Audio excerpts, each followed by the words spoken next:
Hi. Good morning, everyone. Morning. Welcome. Welcome to the faculty and staff, to President Martin, to our esteemed guests. Welcome to our dear friends and family, the wonderful people who will soon be packing us up and carting us away. And a particularly warm welcome to my fellow members of the class of 2018.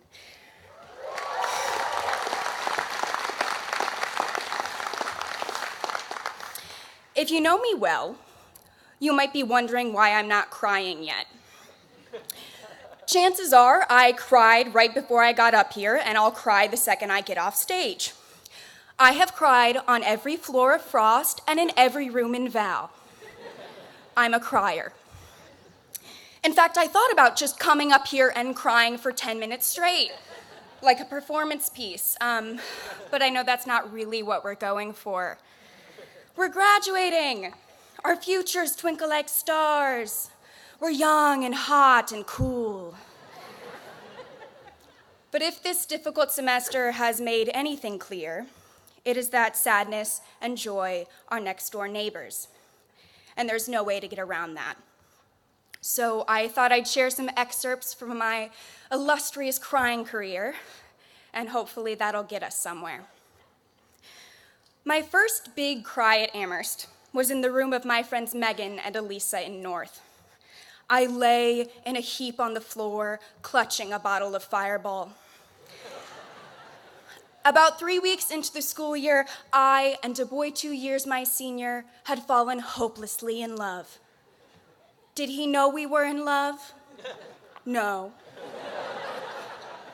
But that didn't stop me from listening to every song he suggested, invariably some white guy with an acoustic guitar, on repeat until I thought the world was ending. Am I proud of this? No. Am I the better for it? Who cares? Because really, the best cries weren't the big cries, but all the small ones. Walking home, relieved from closing time frost, the sheer beauty of a teary walk through the bird sanctuary. Or, the bleary-eyed desperation that comes out of any Amherst party. Salty tears accompanied by Schwemm's mozzarella sticks or a Domino's pan crust pizza. Let me briefly say, as someone who ate mozzarella sticks before swim practice nearly every day of the third grade, that Schwemm's, if overpriced, has the best brand. I will miss them dearly. One of my recent cries was early this semester, sitting in Oriental Flavor with my friend Marcus, eating dumplings and sharing a single glass of wine.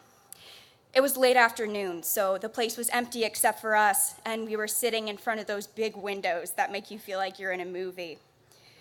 I just read a great short story, so naturally, I was crying. This, my friends, is what being an English major will do to you. The smoked salmon, I kept saying. The smoked salmon. Of course, Marcus had little idea what I was talking about. And when I tried to explain my distress, which even I didn't quite understand, the reasoning became even less clear. He gave me the rest of the glass, and we just sat there for a while, watching people walk by.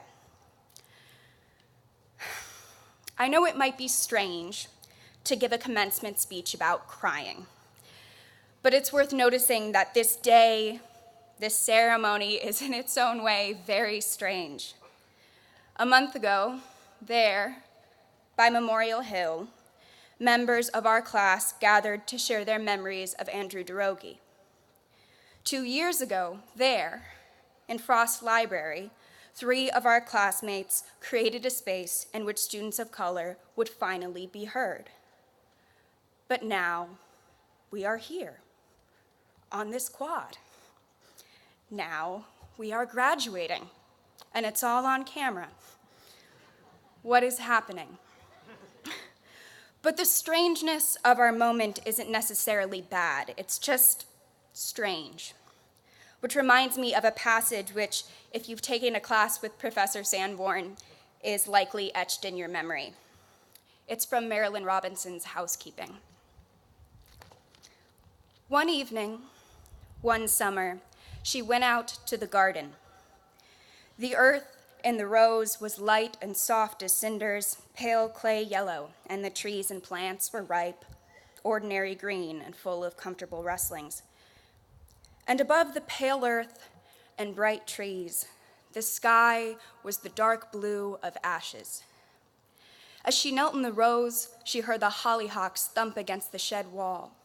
She felt the hair lifted from her neck by a swift, watery wind, and she saw the trees fill with wind and heard their trunks creak like masts. She burrowed her hand under a potato plant and felt gingerly for the new potatoes and their dry net of roots, smooth as eggs. She put them in her apron and walked back to the house thinking, "What have I seen? What have I seen? The earth and the sky and the garden not as they always are." And she saw her daughters' faces not as they always were, or as other people's were. And she was quiet and aloof and watchful, not to startle the strangeness away. Of course, graduations are not really the time to be quiet, aloof, and watchful. This is the time for cheering and for songs and jokes and for us to march forth into the future with our bigger brains and broader hearts and change the world or work at Goldman. It is all these things.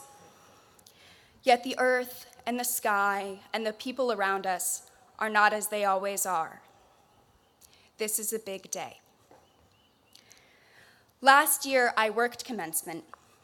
I attended the ceremony, then the luncheon afterwards. I milled about for a while, then went back to Moore, lay down on my bed, and just thought for a bit. It was funny. I'd expected to cry, but I hadn't. So I was surprised when I got a call from my friend Henri, audibly in tears. If you know Henri, you know she is far more stoic than I. But of course, she hadn't called just to cry. She's a practical person. She needed help moving some things to a storage unit. So I got my car and drove to Jenkins, where she had been helping friends to throw couches out the windows and get everything in order. We got in, started driving east on Route 9, and simultaneously burst into tears. One might describe it as blubbering. Obviously, this was not great for my driving ability, but we managed to keep ourselves and the car and all that stuff intact on the short drive. Henri and I were crying because we had just watched our friends say goodbye to each other. And we knew that very soon we would have to do the same. But what's so funny about today and these past few weeks is that I don't really feel like blubbering. There just isn't time. We have places to be, planes to catch. Our lives are changing today, and they will change tomorrow. And I know that, while I have cried so many times, very often one of you has been there with me. And that even when there wasn't, I have felt, accompanying those tears, a strange and ecstatic sort of joy. To be in this place with all of you, just trying to figure things out. Thank you.